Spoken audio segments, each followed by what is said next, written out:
دیکھ رہے ہیں جی، یہ دیکھیے جی.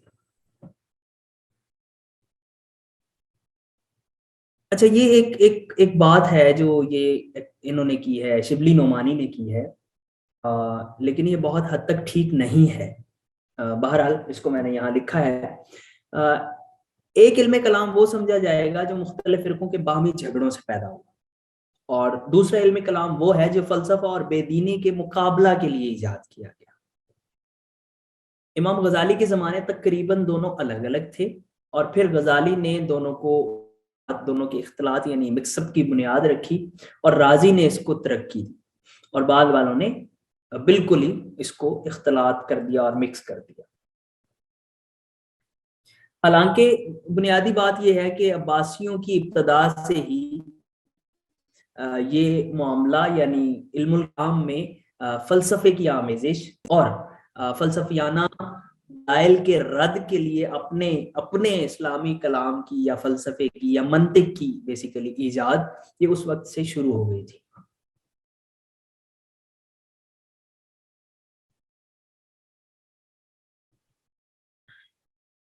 یہ جی دور صحابہ میں کچھ اختلافات، جو جس طرح اختلافات ہوئے ان کی یہاں میں نے مثال دی ہے. 2-3 واقعات لکھے ہیں. جیسے حضرت ابو ہریرہ کہا کرتے تھے، روایت کرتے ہیں کہ زندوں کے گریہ و ماتم سے مردوں کو عذاب دیا جاتا ہے. تو یعنی اب کسی کی میت پہ رونے سے اس کو عذاب ہوتا ہے. آج بھی ہمارے ہاں لوکل ٹریڈیشن یہی ہے، وہ کہتے ہیں جی آپ میت پہ روئے نہیں ورنہ اس سے اس کی روح کو عذاب ہوتا ہے. تو سیدہ عائشہ فرماتی ہیں کہ یہ نہیں ہو سکتا. خدا خود کہتا ہے کہ لا تزر وازرۃ وزر اخری، کوئی کسی دوسرے کا بوجھ نہیں اٹھائے گا. تو یہ کیسے ہو سکتا ہے کہ ایک آدمی غلط کام کرے اور عذاب دوسرے کو؟ پاسبل نہیں. ایک صحابی روایت کرتے ہیں کہ مردے سنتے ہیں. جب یہ حدیث حضرت عائشہ کے سامنے بیان کی جاتی ہے تو فرماتی ہیں کہ مردے نہیں سن سکتے، خدا خود کہتا ہے کہ انک لا تسمع الموت، مردے نہیں سنتے، تم مردوں کی باتیں نہیں سنتے. اور اسی کو انہوں نے عکس دلیل کیا کہ جب ایسے نہیں ہو سکتا تو ویسے بھی نہیں ہو سکتا. حضرت ابو ہریرہ حضرت سے روایت کرتے ہیں کہ آگ کی پکی ہوئی چیز کھانے سے وضو ٹوٹ جاتا ہے.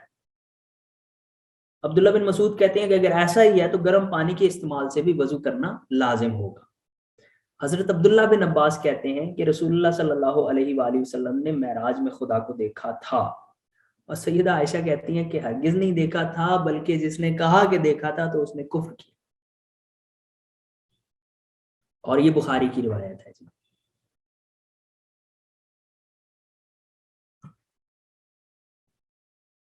ایک اور وجہ ہے جو نقل اور عقل کے درمیان تعارض کا سبب بنی ہے کہ محدثین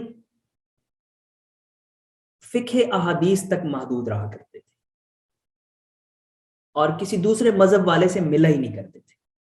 ان کا شغل حدیث کے ساتھ تھا اور حدیث تک ہی رہا، نہ ہی کسی اور قسم کے علم و فن کے ساتھ کوئی خاص علاقہ رکھا کرتے تھے. ان کی کل وقتی مصروفیت روایات ہوا کرتی تھی، اس لیے انہیں اسلام پر ہونے والے عقلی اعتراضات کے متعلق زیادہ معلوم نہیں ہوا کرتا تھا. وہ اپنے معتقدین اور شاگردوں سے خطاب کیا کرتے تھے.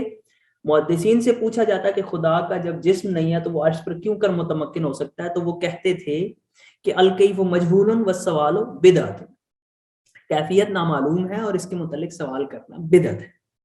یعنی ان کا سٹانس یہ تھا محدثین کا. اور محدثین ہی بعد میں آگے جا کے یہ گروہ بنتا ہے حنابلہ کا اور مجسمہ کا اور مشبہہ کا، جو معتزلہ کے خلاف ایک رائے رکھتے ہیں اور اس رائے میں بڑے ریجڈ ہیں. تو یہ محدثین ہی ہیں پہلے جو ابو حنیفہ کو بھی مرجئہ میں سے تصور کرتے ہیں. ایون خلق قرآن کے مسئلے پہ ایک دفعہ امام بخاری نے کہہ دیا، حالانکہ امام بخاری خود محدث ہیں، امام بخاری نے کہا جی کہ لفظی انل قرآن مخلوق، یعنی وہ لفظ جو میں قرآن کے بول رہا ہوں وہ مخلوق ہے، یعنی وہ جو میں نے لکھے ہیں یا میں نے بولے ہیں وہ مخلوق ہے. تو ان کے استاد تھے جو محدث، انہوں نے کہا کہ یہ جو اس قسم کی بات کہتا ہے وہ اگر ہماری مجلس میں آئے تو اس کو آنے نہ دیا جائے، اس کو داخل نہ کیا جائے، اور چاہے وہ بخاری ہی کیوں نہ ہو. تو یہ اس قسم کی کیفیت تھی جی. دوسرے اس کے برعکس جو دوسرے لوگ تھے، خاص طور پہ عباسیوں کے، عباسیوں نے مناظرے اور مباحثے کی دعوت دے رکھی تھی، وہاں پہ ہر رنگ، نسل، مذہب، فرقہ، مسلک کا آدمی آتا تھا اور اسلام پہ اعتراضات جڑتا تھا، اور پھر وہ اس کے جوابات دیا کرتے تھے، اور جوابات دینے کے لیے علماء کو بلایا کرتے تھے۔ اور ایک مسئلہ میں درجہ بدرجہ تغیر یوں سمجھا جا سکتا ہے۔ دیکھیے جی، خدا جسمانی ہے، یعنی اس کا جسم ہے، عرش پر متمکن ہے، اس کے ہاتھ ہیں، اس کا منہ ہے۔ خدا نے حضرت کے دوش مبارک پر ہاتھ رکھ دیا تو حضرت کو ٹھنڈک محسوس ہوئی۔ یہ ساری روایات ہیں، آیات اور روایات۔ دوسرا درجہ، خدا جسمانی ہے، اس کے ہاتھ ہیں، منہ ہے، ساکھ ہے، لیکن یہ سب چیزیں بے مثل و مثال ہیں۔ یہ ایک عقیدہ ہے۔ اب یہ ہائرارکل، یعنی درجہ بدرجہ تدریجاً آپ اس کو کہیں کہ یہ اس طرح ہو رہا ہے۔ تیسرا درجہ ہے جی، خدا کا نہ جسم ہے، نہ ہاتھ ہے، نہ منہ ہے۔ قرآن میں جو الفاظ اس قسم کے آئے ہیں ان سے حقیقی معنی مراد نہیں بلکہ مجاز اور استعارہ ہے۔ خدا سمیع ہے، بصیر ہے، علیم ہے، اور یہ سب اوصاف اس کی ماہیت سے زائد ہے۔ چوتھا درجہ، خدا کی صفات نہ عین ذات ہے نہ خارج ذات ہے۔ اب یہ اس سے اگلا درجہ۔ پانچواں درجہ، خدا کی ذات واحد محض ہے، اس میں کسی قسم کی کثرت نہیں، اس کی ذات ہی تمام صفات کا کام دیتی ہے۔ چھٹا درجہ، خدا ہستی مطلق ہے، یعنی وجود اس کی عین ماہیت ہے، اور شاید یہی پھر وحدت الوجود کی صورت اختیار کرتا ہے، جو جس کے اوپر آپ اچھا خاصا پرمغز لیکچر لے چکے ہیں۔ اور پھر یہاں پہ تصوف اور فلسفہ باہم شاہد ان کی آمیزش ہوتی ہے۔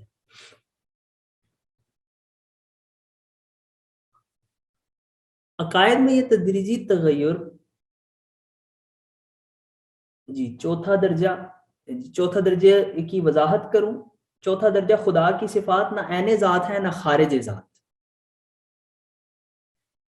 یعنی یہاں مسئلہ یہ تھا کہ انہوں نے کہا جی کہ خدا بھی ہے اور اس کی صفات بھی ہیں، تو پھر کہا گیا کہ یہ دونوں قدیم ہیں، یعنی خدا بھی جس طرح قدیم ہے اسی طرح صفات بھی قدیم ہے۔ اگر وہ یہ کہتے کہ خدا کی صفات حادث ہیں تو پھر حادث چونکہ صفات ہیں اور خدا قدیم ہے، تو پھر اگر اس کی صفات حادث ہے تو وہ بھی پھر قدیم کیسے ہو سکتا ہے؟ اس کو بھی حادث ہونا چاہیے۔ انہوں نے کہا جی کہ وہ بھی قدیم ہے، اس کی صفات بھی قدیم ہے۔ اگر یہ دونوں قدیم ہیں اور یہ دونوں الگ الگ ہیں، یعنی اس کی ذات سے جدا ہے، تو پھر دو قدیم لازم آتے ہیں۔ انہوں نے کہا جی یہ شرک ہوتا ہے، ایسے نہیں ہو سکتا۔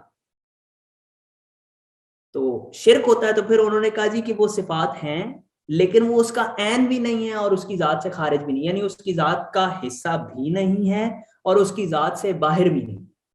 تو یہ ایک موقف اختیار کیا۔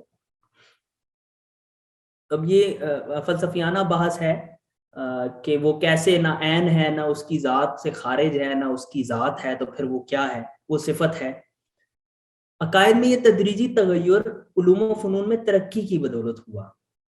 بنو امیہ کے اخیر دور میں ہی دوسری سطح کی نوبت آ گئی تھی، پھر عباسیوں کا دربار فلسفیوں سے بھرا رہتا تھا، دن رات یہی چرچے ہوتے تھے، محدثین دیر تک اپنی ظاہریت پر جمے رہے، بڑی ماریں کھائیں انہوں نے ساروں نے، لیکن یہ ڈٹے رہے، اور انہی سے پھر اشعریہ پیدا ہوئے۔ ابو الحسن اشعری یہ معتزلہ کی مخالفت میں پیدا ہوئے، اور جنہوں نے خدا کے ہاتھ منہ ہونے کا انکار کر دیا۔ صفات کے متعلق بھی مسئلہ تھا کہ وہ عین ذات ہیں تو صفات الگ کوئی چیز نہیں، اور خارج ذات ہیں تو تعدد ذات و قدما لازم آتا ہے۔ اس کے جواب کے لیے لا عین ولا غیر اختیار کیا گیا۔ اچھا، یہاں میں ایک جملہ معترضہ کہتا جاؤں۔ ہمارے استاد نواز حسنی صاحب بہت عرصہ تک اسلامک یونیورسٹی میں اسلامی قانون پڑھاتے رہے، پوسٹ ڈاک کی ہوئی ہے، یونیورسٹی آف لاہور میں ہمیں پڑھاتے رہے۔ ان کا ذاتی شغف تھا علم کلام سے اور فلسفے سے، تو میں ان کے پاس بہت عرصہ کچھ پڑھتا رہا، اور بڑی بڑی کتابیں ساری انہوں نے پڑھی ہوئی تھی منطق کی اور کلام کی۔ تو وہ مجھے ان کا نچوڑ جو تھا ان کی معلومات کا، وہ یہ تھا، وہ یہ کہا کرتے تھے کہ بھائی کلامی خدا کو جاننے کی جب کوشش کرتے ہیں تو ان کی جہاں بس ہوتی ہے وہ ہاتھ کھڑے کر دیتے ہیں اور کہہ دیتے ہیں کہ بھئی اس سے زیادہ ہم نہیں بتا سکتے، اس سے زیادہ تمہیں صوفی بتائیں۔ تو یعنی یہ بطور جملہ معترضہ کہ کلامی بقول ہمارے استاد کے ہاتھ کھڑے کر دیتے ہیں، اور وہ یہ کہتے ہیں کہ خدا کو اگر صحیح سمجھنا ہے اور صحیح جاننا ہے تو صوفیاء کے پاس چلو۔ اختلاف عقائد میں عمومی سیاست کا بھی کردار ہے۔ بنو امیہ کے زمانہ میں صفاقی اور ظلم کا بازار گرم رہا کرتا تھا۔ جب کبھی شکایت کا لفظ زبان پر آتا تو طرفداران حکومت یہ کہہ کر ختم کر دیتے کہ جو کچھ ہوتا ہے اللہ کی مرضی سے ہوتا ہے، ہم کو دم نہیں مارنا چاہیے۔ آمنا بالقدر خیرہ و شرہ، تو معبد جہنی ایک شخص تھا جو حسن بصری کے حلقہ میں ہوا کرتا تھا۔ اس نے ایک دن امام صاحب سے پوچھا، امام حسن بصری سے۔ امام حسن بصری امام علی کے براہ راست شاگرد ہیں، اور امام حسن بصری کی جتنی بھی احادیث میں مرویات ہیں وہ حضرت علی سے، لیکن مرسل ہیں، حضرت علی کا نام نہیں لیا کرتے تھے۔ اس کی وجوہات بھی ظاہر و باہر ہے کہ کیوں تھے۔ بنو امیہ کی جانب سے قضاء و قدر کا جو عذر پیش کیا جاتا ہے کہاں تک صحیح ہے؟ تو امام صاحب نے کہا کہ یہ خدا کے دشمن جھوٹے ہیں، اور اس کے بعد پھر وہ جب اس کو یہاں سے پتہ چل گیا کہ صحیح بات کیا ہے تو اس نے دعوت کر دی اور مارا گیا۔ بس غیلان اسی کا ایک جو ہے وہ شاگرد تھا، اور یہ محمد بن حنفیہ سے بھی اس کا تعلق تھا غیلان کا۔ اس نے اس خیال کو ترقی دی اور باقاعدہ اس نے علم بغاوت بلند رکھا، جاری رکھا۔ عبدالعزیز نے اسے لکھا، اور اس نے پھر خط لکھا ہوا بن عبدالعزیز کو، جی کہ آپ نے مجھے جو بتایا اس سے مجھے رہنمائی ملی اور میں درست ہو گیا۔ پھر عمر بن عبدالعزیز خزانہ کی نیلامی اس کے سپرد کر دی، اور وہ نیلامی کرتا تھا اور کہا کرتا تھا کہ یہ مال و اسباب ہے جو ظلم کی اور جبر کی بنیاد پہ حاصل کیا گیا۔ کہتے ہیں کہ اس وقت 3000 اونی جرابیں اس میں موجود تھی سرکاری خزانے میں، اور یہ کہا گیا کہ دیکھو لوگ جو ہے وہ، اسی نے کہا کہ دیکھو لوگ جو ہے وہ بھوک سے اور پیاس سے اور فقر و فاقہ سے مر رہے ہیں، اور یہاں پہ انہوں نے عمرا نے 3000 جو ہے وہ اونی جرابیں اکٹھی کر کے رکھی۔ پھر ولید آیا، اور ولید نے پھر اس کے ہاتھ پاؤں کٹوا دیے، یہ باز نہیں آیا، پھر بھی یہ اپنی زبان درازیوں سے باز نہیں آیا، آخر اس کو قتل کروا دیا۔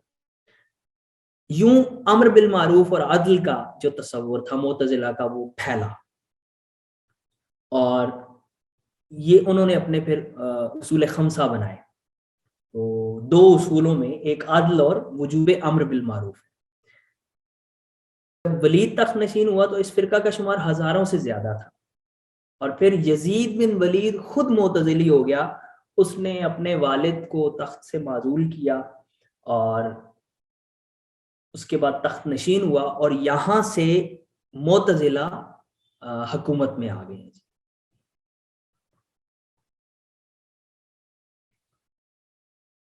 تو ابھی بنو امیہ کا دور ختم نہیں ہوا تھا کہ خلق قرآن، تنزیہ و تشبیہ، صفات باری کے مسائل اور مباحث شروع ہو گئے تھے۔ پھر جس کے منہ سے جو بات نکلتی گئی وہ ایک مذہب اور فرقے کا روپ دھارتی گئی۔ چند ہی دنوں میں کئی فرقے موجود تھے۔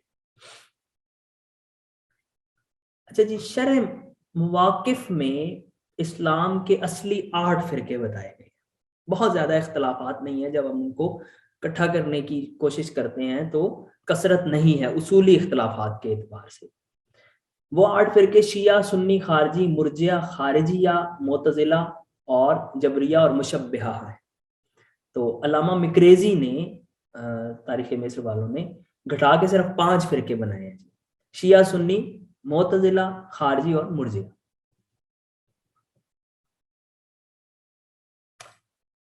علامہ شہرستانی نے 4 اصول جن میں اختلاف ہوا وہ 4 اصول بتا دی اور اس کو مختصر کیا، اور انہوں نے کہا جی کہ یہ 4 اصول ہیں جن میں اختلاف ہے، بس باقی کوئی مسئلہ ہی نہیں۔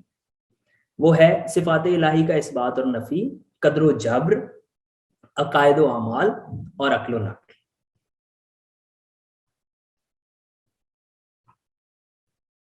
پہلا اختلاف اس کی بنیاد یہ ہے کہ خدا کا جسم ہے یا نہیں، کیونکہ قرآن مجید کی بعض آیات، کچھ احادیث میں خدا سے متعلق یہ ملتا ہے کہ اس کی ساکھ ہے، اس کا ہاتھ ہے، اس کا چہرہ ہے، وہ عرش پہ متمکن ہے، استوا علی العرش۔ اور پھر یہ الفاظ جو ہیں یہ مجازی ہوں گے یا حقیقی ہوں گے، یعنی ان کا جو واقعی جو معنی ہے وہی مراد ہوگا، یا پھر یہ مجازی معنی مراد لیا جائے گا، یعنی معنی کوئی اور ہے، لفظ کوئی اور ہے، اس سے مراد کچھ اور ہے۔ تو جنہوں نے کہا کہ حقیقی معنی ہے وہ محدثین ہوئے اور پھر اشریہ، اور پھر ان میں سے کچھ غالی ہو گئے تو وہ مجسمہ ہو گئے اور مشبہ بن گئے. یہ وہ گروہ ہیں جنہوں نے خدا کو پھر یہ کہا جی کہ یہ ہم انسانوں کی طرح ہے اور اس کی واقعی پورا جسم ہے. دوسرے احتمال کے قائل معتزلہ ہیں، وہ یہ کہتے ہیں جی کہ یہ مجازی ہوں گے، ہم ان کو حقیقی نہیں مانیں گے. اسی مسئلہ کی ایک فرع یہ ہے کہ خدا کی صفات کو اگر قدیم مانیں تو تعدد قدمہ لازم ہے، اور حادث کہیں تو خدا کا محل حوادث ہونا خدا کو حادث کرتا ہے. معتزلہ نے کہا کہ خدا کی صفات علیحدہ نہیں ہے بلکہ اس کی ذات ہی سے وہ تمام نتائج برآمد ہوتے ہیں.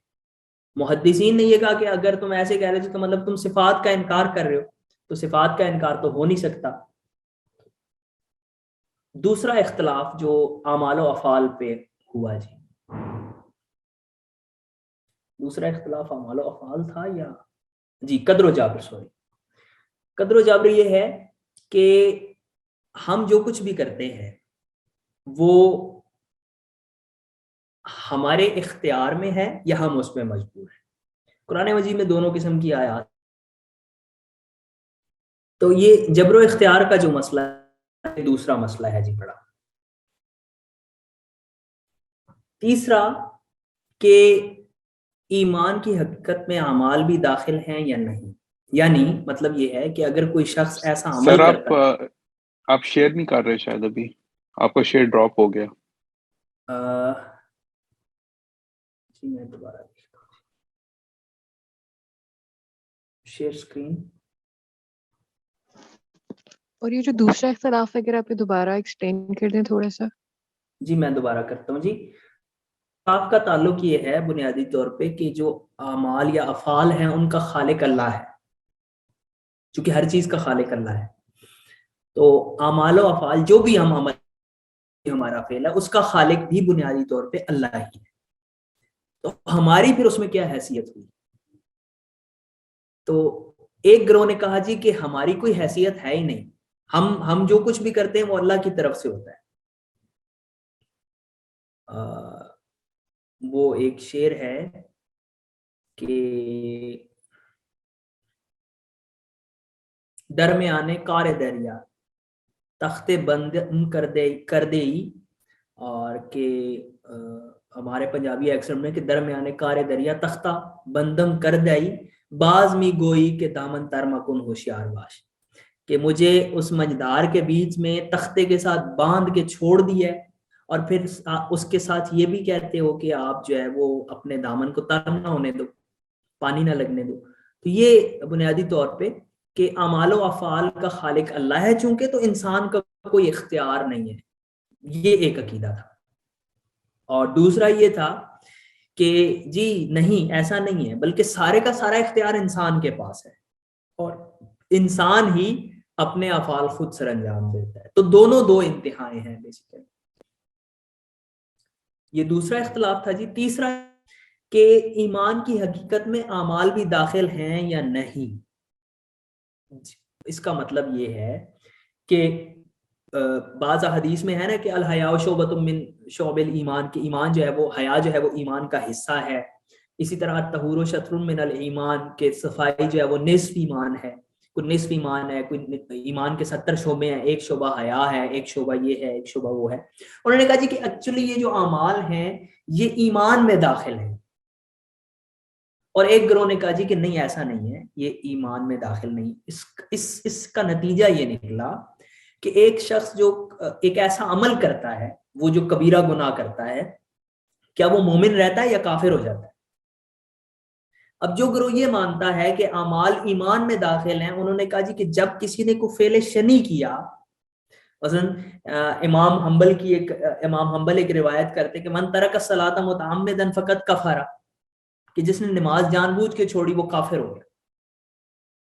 یعنی اب یہ بھی ایک ہے.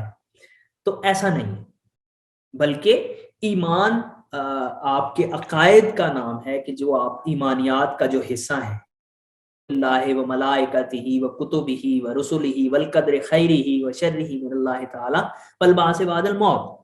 اس میں عمل کا کوئی عمل دخل نہیں. عمل آپ اچھا کریں گے تو آپ کو عند اللہ جزا ملے گی، لیکن ایمان آپ کا اسی کی بنیاد پہ پھر یہ بھی کہا گیا کہ ایمان جو ہے وہ اس کے درجے ہوتے ہیں، وہ گھٹتا بڑھتا ہے. یہ بنیادی فرق ہے جی. چوتھا اختلاف جی عقل و نقل میں کس کو ترجیح ہے, یا پھر ان دونوں کی حدود کیا ہے.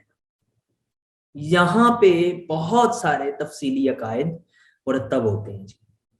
مثلا اشعری کہتے ہیں جو نقل کو ترجیح دیتے ہیں. اچھا اب یہاں پہ دیکھیے کہ کیسے فرق کیسے آ, یہاں پہ آپ کو بھی واضح ہونا شروع ہو جائیں گی چیزیں کہ وہ کہتے ہیں, اشعری کہتے ہیں جی کوئی چیز فی نفس یعنی اپنی ذات میں نہ اچھی ہوتی ہے نہ بری ہوتی ہے, بلکہ شارع یعنی اللہ تعالیٰ اور اس کے بعد اس کا رسول جس چیز کو اچھا کہیں گے وہ اچھی ہے, جس چیز کو برا کہیں گے وہ بری ہے.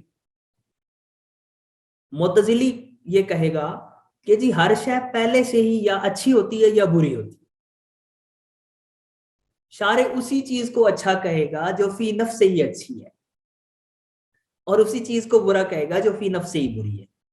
اب آپ سوچئے کہ اس بنیاد پہ کتنا فرق. اور اشعری کہتا ہے کہ جی خدا محالات کا حکم دے سکتا ہے, چونکہ اب ایک گروہ عقل کو ترجیح دے رہا ہے نا, وہ یہ کہتا ہے کہ جی عقلاً یہ چیز اچھی ہے, چونکہ ہم نے عقل کے اعتبار سے دیکھنا ہے. تو اب یہ عقلاً بلائنڈ فیتھ کی بات نہیں ہے, عقلاً یہ چیز اچھی ہے تو اللہ تعالیٰ اس اچھی چیز کو اچھا ہی کہے گا. اگر عقلاً ایک چیز اچھی ہے اور ہمیں یہ نظر آ رہا ہے کہ اس اللہ تعالیٰ یہ کہہ رہے ہیں, یا کوئی روایت ہمیں مل رہی ہے جس میں اس چیز کو برا کہا گیا ہے, تو ہمیں اس کو دیکھنا ہوگا, پرکھنا ہوگا کہ وہ ٹھیک ہے یا نہیں. اشعری یہ کہہ رہا ہے کہ اچھی ہے محالات ناممکنات جو امپاسبلز ہیں, امپاسبلز. اچھا اب اسی بنیاد پہ جو امپاسبل ہے کیا اللہ تعالیٰ اس کا حکم دے سکتا ہے؟ عقل کہتی ہے کہ جو ناممکن چیز ہے, محال چیز ہے, اللہ تعالیٰ اس کا حکم نہیں دے سکتا. اور اشعری کہے گا کہ نہیں, اللہ تعالیٰ حکم دے, اللہ تعالیٰ ہر چیز کا حکم دے سکتا ہے, وہ علی کل شیء قدیر ہے, وہ جو چاہے کر سکتا ہے بھائی. تو وہ امپاسبل کو بھی کہہ سکتا ہے. اسی بنیاد پہ اب یہ ہے کہ کیا اللہ تعالیٰ کوئی اور محمد بنا سکتا ہے؟ کیا اللہ تعالیٰ جھوٹ بول سکتا ہے؟ کیا اللہ تعالیٰ چوری کر سکتا ہے؟ یہ محالات ہیں, اور ان محالات کو کیا اللہ کر سکتا ہے؟ کہے گا کر سکتا ہے. معتزلی کہے گا نہیں بھی نہیں کر سکتا, کیونکہ عقلاً وہ محال ہے, تو جو محال ہے وہ اللہ تعالیٰ کیوں کرے گا؟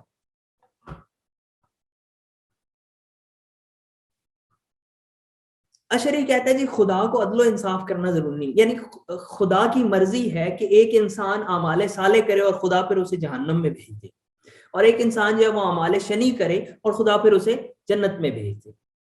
تو معتزلی کہتا ہے کہ نہیں, ضروری ہے ایسا ہی ہوگا. اگر کوئی نیک عمل کرے گا تو خدا اسے جنت میں ہی بھیجے گا, اور کوئی برے عمل کرے گا تو اس کو ضرور برائی میں ملے گی.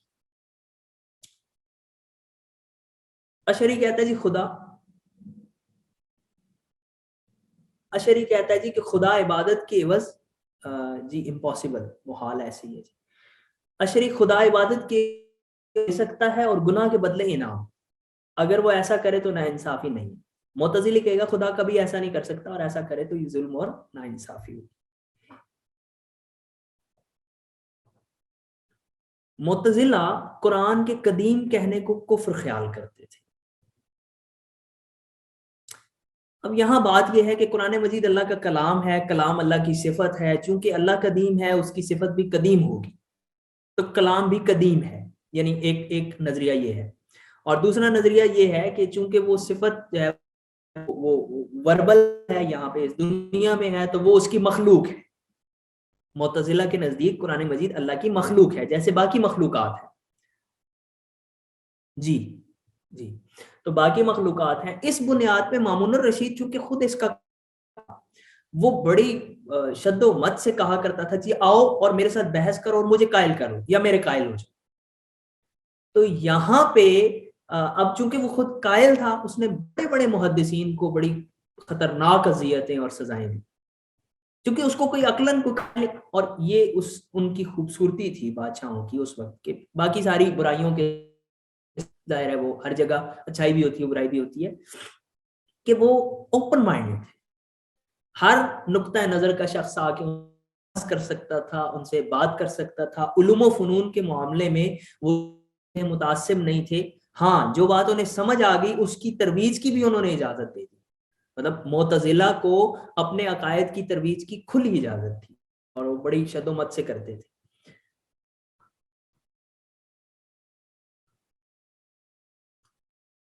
ہارون رشید کے باپ کے زمانے میں علم کلام کی باقاعدہ تدوین ہوئی ہے. ہمارے پاس ٹائم کتنا ہے جی؟ چلے یہ کہتے ہیں جی ابو الحذیل اللاف اس فن کا بانی ہے، اور اس کو مہدی نے کہا تھا جی کہ آپ جو ہے وہ جو شبہات وارد ہو رہے ہیں اسلام پہ فلسفیوں کی طرف سے یا دیگر کے علماء کی طرف سے، آپ اس کے رد میں اس کے لیے کوئی علم مدون کریں، اس فن پہ کوئی کتاب لکھیں. انہوں نے لکھی. کہتے ہیں جی کہ انہوں نے 60 کے کتاب قریب علم کلام میں کتابیں لکھی. اس کے بعد علم کلام کو مسلسل درباری سرپرستی، خلیفہ مہدی کے علاوہ دیگر امراء بھی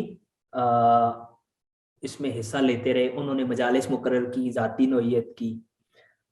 اور ابن خلدون کہتے ہیں کہ امام غزالی کے زمانے تک علم کلام میں فلسفے کی آمیزش نہیں تھی. غزالی پہلے شخص ہیں جنہوں نے فلسفے کے انداز پر اس علم کی تدوین کی، لیکن یہ شاید نادرست بات ہے، میں نے اس کا ذکر پہلے کر دیا. مامون الرشید کے دور میں دوبارہ علم کلام کی شہرت ہوئی. ایک دن مقرر تھا جی، منگل کا دن. اس دن بڑی وہاں پہ بڑی محفل سجائی جاتی تھی اور سارے لوگ آتے تھے. مجوسیوں کا پیشوا یزدان بخت ایک دن آیا اور ابو الحذیل نے اسے بند کر دیا. اور پھر یہاں ایک خاص بات کے لیے میں نے یہ واقعہ کوٹ کیا. اور یزدان کو پھر مامون نے جوش میں آگے کہا بھی تم اسلام لے آؤ. تو بخت نے کہا کہ بھئی میں آپ کسی کو زبردستی مسلمان نہیں کرتے، لا اکراہ فی الدین. تو مامون نے کہا ٹھیک ہے. اب یہاں آپ دیکھیں وہ طاقت میں تھے، برتر تھے، اور پھر انہوں نے مناظرے میں بھی اس کو بند کر دیا، ہرا دیا اسے، لیکن پھر بھی اس کو اس بات پہ مجبور نہیں کیا کہ تم اسلام لے. اس لیے میرے سیشن میں جو حضرت علی اور حضرت ابو ذر غفاری کی میں نے بات کی اس کے ساتھ ملا کے دیکھیں کہ یہ ہمارا ایک اصول ہے کہ ہم جو، اور پھر یہ دیکھیے کہ کہا جاتا ہے کہ تلوار کے زور پہ اسلام پھیلا اور زبردستی مسلمان کیے گئے. تو ان ساری باتوں کے پس منظر میں اگر ہے تو پھر سمجھ آتی ہے کہ جس نے بھی اگر کہیں ایسا کیا تو غلط کیا. 4 صدی میں علم کلام عروج پہ جی. اب یہاں تفاسیر بھی لکھی جا رہی ہیں جو کلامی تفاسیر ہیں. ابو مسلم اصفہانی جیسے لوگ ہیں جنہوں نے عقلی توجیحات کی ہیں آیات کی اور بہت خوبصورت کی ہیں. عباسیوں کے زوال کے ساتھ ہی علم کلام بھی زوال کا شکار ہو گیا جی. اور اب محمود غزنوی کی بات یہاں میں نے ایک کوٹ کی ہے کہ انہوں نے تحقیق حق کے لیے حنفیہ اور شافعیہ میں جب مناظرہ کروایا تو ثالثی کے لیے ایک عربی دان عیسائی کو طلب کرنا پڑا، جبکہ مامون الرشید کی یہ حالت تھی کہ وہ کہتا تھا تمام علماء کو مناظرے کی دعوت دیتا تھا کہ خلق قرآن کے مسئلہ پہ مجھے مرنے تو میں باز آ جاؤں گا.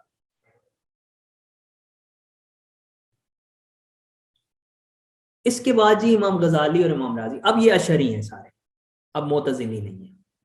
اور اشعری علم کلام نے زور و شور سے ترقی کی ہے. اس دور کے ساتھ ہی حکماء بھی موجود ہیں جن کی میں نے بات کی کہ کسی وجہ سے وہ پسے پردہ رہے ہیں اور وہ اخفاء میں ہیں ابھی تک. ان کی ظاہر ہے کچھ نہ کچھ وجوہات ہوا کرتی ہیں، کچھ سیاسی وجوہات ہوتی ہیں، کچھ سماجی وجوہات ہوتی ہیں. دیکھیں جی اشعری مذہب جو ہے وہ اس کی اشاعت کیوں ہوئی ہے، اور اشعری علم کلام کی ترقی کہتے ہیں جی کہ تاتاریوں کے سبب روکی. اس میں بہت سارے نقائص کی نشاندہی کی جا سکتی ہے. جو ابتدائی اشعری علم کلام ڈیولپ ہوا، یہ شاید جس تیزی سے امام غزالی آئے، امام راضی آئے اور جس تیزی سے انہوں نے کام کیا تو یہ معقول ہو جاتا. بہت حد تک انہوں نے معقول کیا، فلسفے کو ملا کے عقلی دلائل لا کے مزید ہو جاتا، لیکن تاتاریوں کی وجہ سے یہ رک گیا اور ابھی بھی اس میں بہت سارے جھول رہ گئے. تو اشعری علم کلام کی ترقی رک گئی لیکن اشاعت نہیں رکی. کیوں نہیں رکی جی؟ اس کے اسباب یہ مقریزی صاحب کے ہیں، اور آپ اس سے بہت بخوبی آپ اس کو پڑھ کے آپ کو اندازہ ہو جائے گا کہ کیسے یہ چیزیں ورک کرتی تھی. جب سلطان صلاح الدین بادشاہ ہوا تو وہ اور اس کے دربار کا قاضی عبد المالک اسی مذہب پر تھے. صلاح الدین نے بچپن میں مجموعہ عقائد حفظ کیا تھا جو قطب الدین نے اس کے لیے تیار کیا، اشعری مجموعہ عقائد. اسی مجموعے کے حافظ تھے اور اسی کا اثر تھا کہ صلاح الدین اور اس کے خاندان نے اشعری مذہب کی ترویج پر کمر باندھ دی اور تمام لوگوں کو اس کے قبول کرنے پہ مجبور کیا. یہی حالت تمام خاندان بنی ایوب اور ان کے ترکی غلاموں کے زمانہ سلطنت میں قائم رہی. اس کے ساتھ دوہرا اتفاق یہ پیش آیا کہ محمد بن تغلق نے امام غزالی سے اشعری مذہب سیکھا، جس کا اثر یہ ہوا کہ موحدین کی سلطنت جو افریقہ میں تھی، ان لوگوں کو خون حلال سمجھا گیا، یعنی ان کو مارنا جائز سمجھا گیا جو اشعری عقیدے کے خلاف عقیدہ رکھتے تھے، پھر وہ کوئی بھی. یہاں سے کچھ تھوڑے تھوڑے عقائد کا میں نے ذکر کیا. شیعہ کے عقائد کی بنیاد ہے، میں اس کو بہت کچھ تیزی سے گزارنے کی کوشش کرتا ہوں. ابن خلدون کہتے ہیں کہ شیعہ جو بنیادی عقیدہ تھا کہ امامت جو ہے وہ مصالح عامہ میں سے نہیں ہے، اس لیے جو امام ہے اس کا تعین رکن دین ہے، اور رکن دین کے نفوذ کے لیے، تقرر کے لیے نبی غافل نہیں رہ سکتا، اور یہ نہیں کہہ سکتا کہ اس کو امت کے سپرد کر دے کہ تم اپنی مرضی سے امامت قائم کر لو، بلکہ امام کو نبی مقرر کر کے جائے گا اور من جانب اللہ.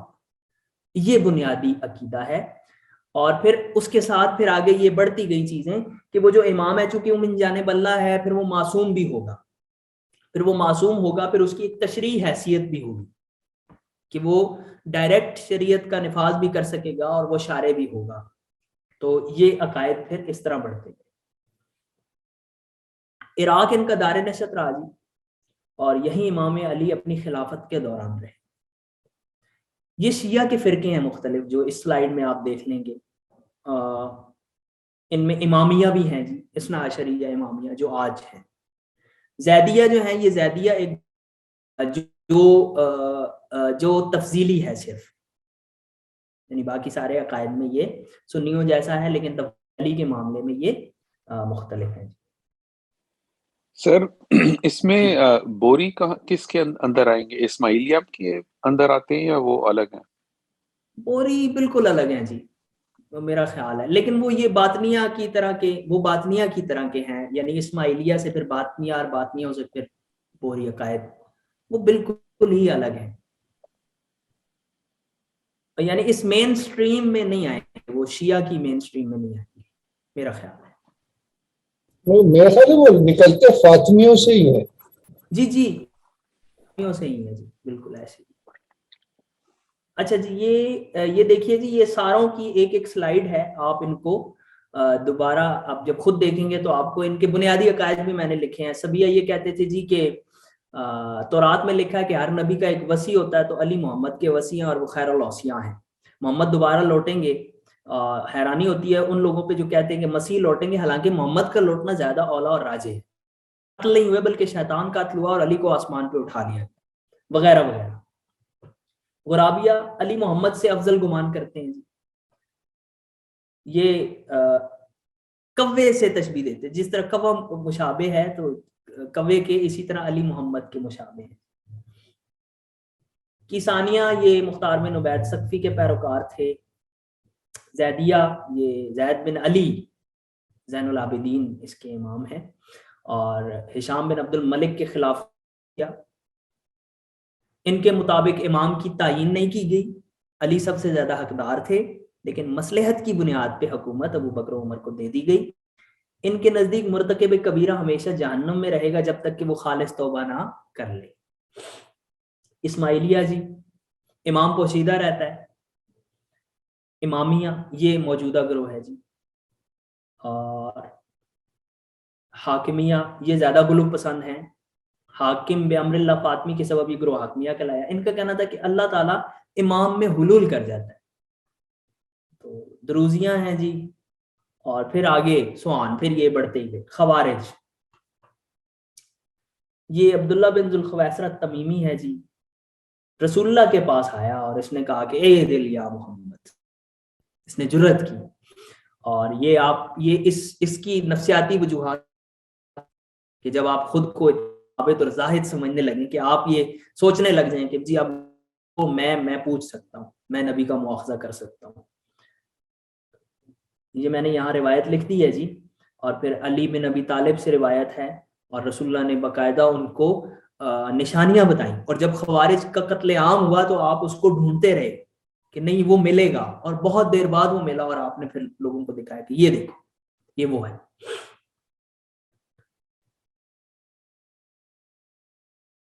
یہ بہت عجیب لوگ تھے جی. یہ میں نے یہاں ایک واقعہ لکھا ہے, آپ اسے ضرور پڑھیے گا کہ ان کے ہاں کیسے تضادات تھے. یہ ان کا نعرہ تھا جی, لا حکم الا اللہ. کو ظاہر ہے آپ پیرلل کوئی چیز تو لانی ہوتی ہے نا, آپ نے اپنے آپ کو وہ ریزننگ کرنے کے لیے, دلیل لانے کے لیے. تو یہی تھا جی کہ یہ اللہ کا حکم ہے اور یہ ہمیں کافی ہے, اور علی اور عثمان نے اللہ کے حکم کے خلاف ورزی کی, یہ واجب القتل ہے. حضرت علی نے اس کے جواب میں کہا, ان کے اس نعرے کے جواب میں, کلمت حق, بات تو سچی ہے, بحل بات ہے, لیکن ارادہ اس سے انہوں نے باطل کر کیا. اور کہاں سے پکڑا ہے؟ رگ سے پکڑا ہے کہ نیت غلط ہے ان کی. جو سائیکولوجیکل وجوہات ہیں اس نعرے کے پیچھے وہ بری ہیں. اور ہم نے کہا نا کہ امور و بمقاصدہا, پہلے کہ امور کا دار و مدار نیتوں پہ ہے. یہ اس اب ان کے بنیادی خلیفہ عامۃ المسلمین کے انتخاب سے عمل میں لائے جائے, یعنی قریشی نہیں ہونے چاہیے آئمہ. بنیادی بات یہ, وہ اس وقت تک جب تک عدل اور شریعت پر قائم رہے اور خطا اور غفلت سے دور, اور اگر وہ خطا وطا کرے تو اسے اڑا دو, پھڑکا دو. یہ ضروری نہیں کہ خلیفہ عرب سے ہی ہو, پس خلافت قریش میں لازم نہیں جیسے باقی کہتے ہیں, اور عرب میں بھی نہیں بلکہ عجمی بھی خلیفہ ہو سکتا ہے. غیر کرشی کا خلیفہ ہونا زیادہ بہتر سمجھتے تھے, تاکہ جب چاہیں اسے معزول کر دیں اور اسے قتل کر دیں, کیونکہ پھر اس صورت میں یہ ہوتا کہ کوئی ایسا قبیلہ نہیں ہوگا جو اس کی سپورٹ میں آئے گا.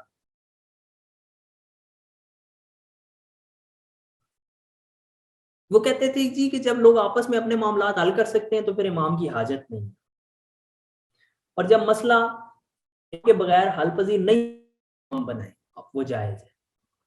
اور اقامت امام واجب شرعی نہیں ہے بلکہ جائز ہے. یہ سب سے اہم عقیدہ تھا جی. خوارج کے نزدیک گناہگار کافر ہو جاتا ہے اور واجب القتل ہو جاتا ہے. یہ ان کے فرقے ہیں جی بہت سارے, اور جن کے پھر عقائد آپ دیکھتے جائیں گے, جب آپ پڑھیں گے ان کے بنیادی عقائد تو کیسے پھر مزید اضافے ہوتے ہیں, بر مزید.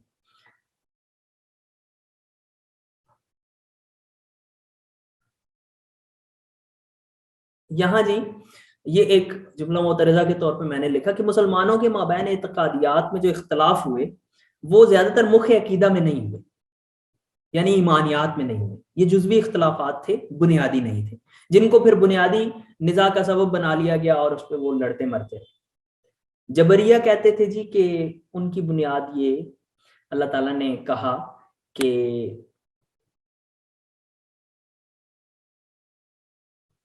اللہ چاہتا تو ہم مشرک نہ ہوتے.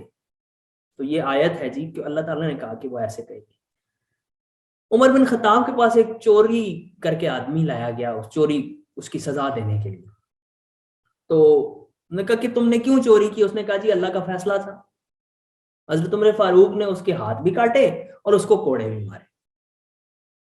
کوڑے اس لیے مارے کہ اس نے اللہ پہ تہمت لگائی. تو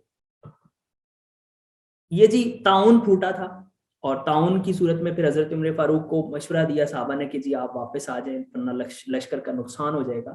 کسی نے کہا فرارم من قدر اللہ, آپ اللہ کی تقدیر سے بھاگ رہے ہیں. اگر اللہ کی تقدیر میں لکھا ہے کہ آپ کو تعاون کی وبا سے مرنا ہے تو آپ مر جائیں گے, نہیں مرنا تو نہیں مرنا. تو فقال الفاروق نفر من قدر اللہ الی قدر اللہ, ہم اللہ کی ایک تقدیر سے اللہ کی دوسری تقدیر کی طرف جا رہے ہیں.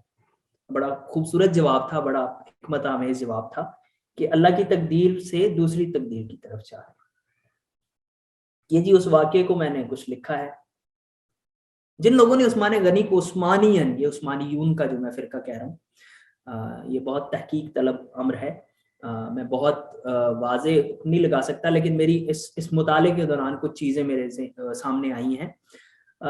انما قتلہ اللہ, کہ عثمان غنی کو جنہوں نے قتل کیوں کہتے تھے, اللہ نے ان کو قتل کیا ہے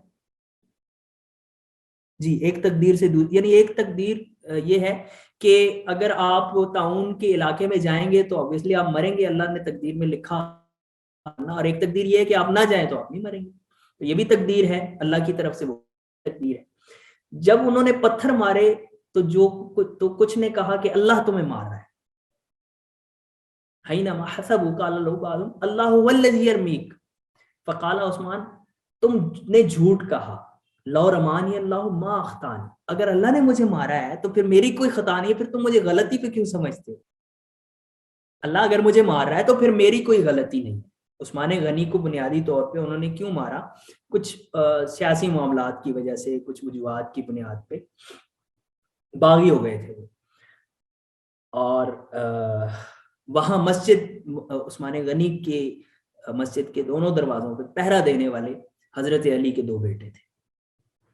آپ یہ دیکھیے کہ تاریخ میں کون سا کردار کس وقت کیا کر رہا ہے، یہ بہت اہم ہے۔ جبر کا قول سب سے پہلے کس نے کیا جی؟ مشکل ہے یہ کہنا، بہرحال بنو امیہ کے دور میں اس کی ابتدا ہوئی، جیسے ہم نے آپ کو بتایا۔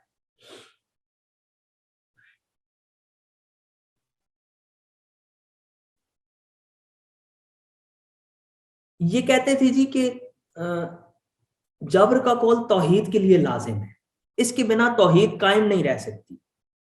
اگر ہم جبر نہ مانیں تو ہمیں یہ ماننا ہوگا کہ حوادثات کا فاعل اللہ کے علاوہ کوئی اور ہے۔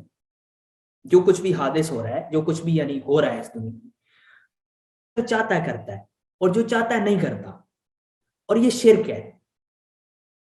یعنی اگر ہم یہ مانیں کہ غیر اللہ فاعل ہے تو یہ شرک ہے، اور اس سے خلاصی کی ایک ہی صورت ہے کہ ہم یہ کہیں کہ جو کچھ بھی ہو رہا ہے وہ اللہ تعالیٰ کرتا ہے۔ تو پھر وہ کہتے ہیں جی کہ انسانی فعل کی 3 صورتیں ہو سکتی ہیں، یا تو وہ خدا کی طرف ہے، یا اس کی اپنی جانب سے ہے، یا دونوں کی جانب سے ہے۔ یعنی یا خدا کی طرف سے ہے، یا انسان کی اپنی طرف سے ہے، یا دونوں کی طرف سے۔ اب دیکھ لیجئے کہ کتنے خوبصورت انداز میں وہ آپ کو اپنے عقیدے کا قائل کریں۔ کہتے ہیں جی کہ پہلا جبر ہے، دوسرا ممکن نہیں ہے، کیونکہ فاعل حقیقی اللہ ہے۔ اگر آپ فاعل حقیقی اللہ کو نہیں مانیں گے تو آپ کی توحید خراب ہوگی۔ آج کل بھی ایک گروہ ہے جو ہر معاملے میں توحید کو لے آتا ہے، اور وہ کہتا ہے کہ توحید خراب ہو جائے گی، لہذا آپ اس کریں۔ فاعل حقیقی اللہ ہی ہے، اور تیسرا اگر مان لیا جائے تو گویا شرک ہوگا۔ قدریہ کیا کہتے تھے جی کہ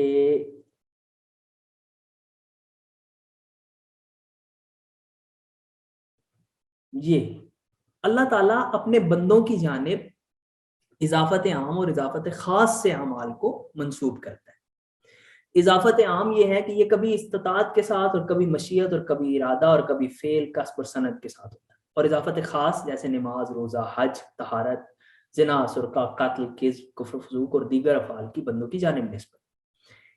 یہ اضافت خدا کی جانب نہیں ہو سکتی۔ یہ جو اضافت خاص ہے، یہ نماز والی، روزے والی، حج والی، طہارت والی، زنا والی، سرقہ والی یعنی چوری، سرقہ سے مراد چوری، کذب یعنی جھوٹ، کفر و فسق، اب یہ اللہ کی طرف اس کو آپ سکتے ہیں، چونکہ اللہ تو خیر کا خالق، خیر ہی خیر ہے، وہ تو سراپا خیر ہے، تو یہ اضافت خدا کی جانب نہیں ہو سکتی۔ اسی سبب خدا کی جانب انہیں منسوب کرنا غلط ہے۔ تو اب خدا کی جانب نہیں منسوب کریں گے تو انسان کی جانب منسوب کریں گے۔ یہ ہے قدریہ۔ مرجیہ، عہد خلافت میں اس کی ابتدا ہوئی۔ صحابہ کے مابین جھگڑوں میں ایک گروہ خاموش بیٹھ گیا۔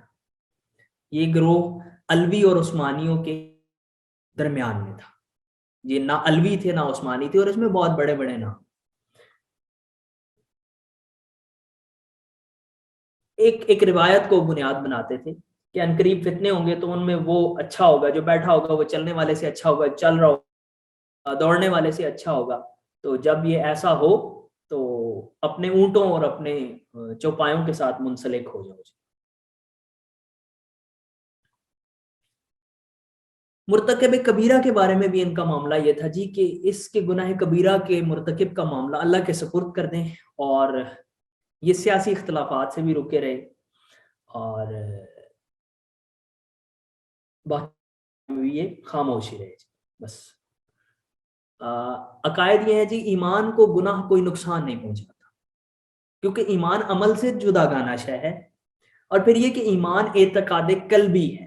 اگر کسی نے زبان سے کفر کہا اور بتوں کی عبادت کی، یہودی یا نصرانی ہو گیا اور صلیبی ہو گیا اور تثلیث کا اعلان کر دیا اور پھر مر گیا، تو وہ میں نہیں رہے گا۔ اور ان میں سے بعض نے کہا کہ اگر کوئی یہ کہے کہ خدا کھانا حرام کیا ہے اور میں نہیں جانتا کہ اللہ نے جسے حرام کیا ہے وہ کون سا خنزیر ہے, یہ وہی والا ہے یا کوئی اور ہے, تو وہ مومن ہے جی. اگر کسی نے کہا کہ کعبہ کا حج فرض ہے لیکن میں نہیں جانتا کہ کعبہ ہند میں ہے یا کہاں ہے, تو وہ مومن وغیرہ وغیرہ. اب یہ بنیادی عمارتیں ہیں جن کے اوپر پھر ان کے سارے اعمال و افعال کی جو ہے وہ بنیادیں ہیں, جن کے اوپر سارے اعمال کی عمارتیں انہوں نے کھڑی کی. معتزلہ کے مختلف نام ہیں جی, اور پھر یہ اصول خمسہ ہیں, وہ دیکھ لیجئے کہ خدا کو دیکھنا ممکن نہیں کیونکہ دیکھنا جسم و جہت کا متقاضی ہے, اور صفات غیر ذات کچھ حیثیت نہیں رکھتی. قرآن مخلوق ہے کیونکہ صفت کلام کے اکثر معتزلہ منکر ہیں, وہ کہتے ہیں یہ فعل الہی ہے, یہ صفت الہی نہیں ہے, تو فعل جو ہے وہ مخلوق ہے. عدل, انسان اپنے افعال کا خالق خود ہے, یہ وہ قدرت ہے جو اسے اللہ نے دی ہے, وہ موتی ہے یعنی عطا کرنے والا ہے, اور اپنی عطا کے سلب پر بھی پوری قدرت رکھتا ہے, اور اسے اس نے تکلیف یعنی کلفت مکمل کرنے کے لیے عطا کی. وعد و وعید, یعنی برے اعمال کرنے والے کو ضرور سزا ہوگی اور اچھے اعمال کرنے والے کو ضرور جزا ملے گی. المنزلۃ بین المنزلۃ ہے, یہ کہتے ہیں جی کہ ایمان خصال خیر سے عبارت ہے. جب کسی آدمی میں ہو تو اسے مومن کہتے ہیں, اور فاسق میں خصال خیر مکمل نہیں ہوتی, اسے مومن نہیں کہا جا سکتا, لیکن وہ کافر بھی نہیں ہے کیونکہ شہادت اور دیگر اعمال خیر اس میں موجود ہیں, یعنی ایمان تو موجود ہے لیکن عمل نہیں ہے. تو اب یہ کہاں ہے جی, یہ منزلہ بین المنزلت ہے, بیچ میں لٹکا ہوا ہے, اٹکا ہوا ہے, تو وہ اٹکا دیتے ہیں جی اسے. ان کا کہنا ہے کہ دعوت اسلام کی نشر و اشاعت اور گمراہوں کی ہدایت اور حق و باطل میں التباس کرنے والوں کو کہ تاکہ دین میں فساد برپا نہ ہو ضروری ہے. یہی وہ عقیدہ ہے جس کی بنیاد پہ طاقت اور زور کے ساتھ تبلیغ اسلام کا جواز بنتا ہے جی. وہ کہتے ہیں نا کہ یہاں تک کہ دین جو ہے وہ سب پہ غالب آ جائے, تو یہ وہ حسن و قبح, یہ آپ کو پہلے بتا دیا کہ عقل کی بنیاد پہ چیزوں کی اچھائی یا برائی کا کو جانچا جائے گا یا پرکھا جائے گا, عقل کی بنیاد پہ نہیں ہوگا جی. اور اس کے ساتھ ہی جی جزاک اللہ.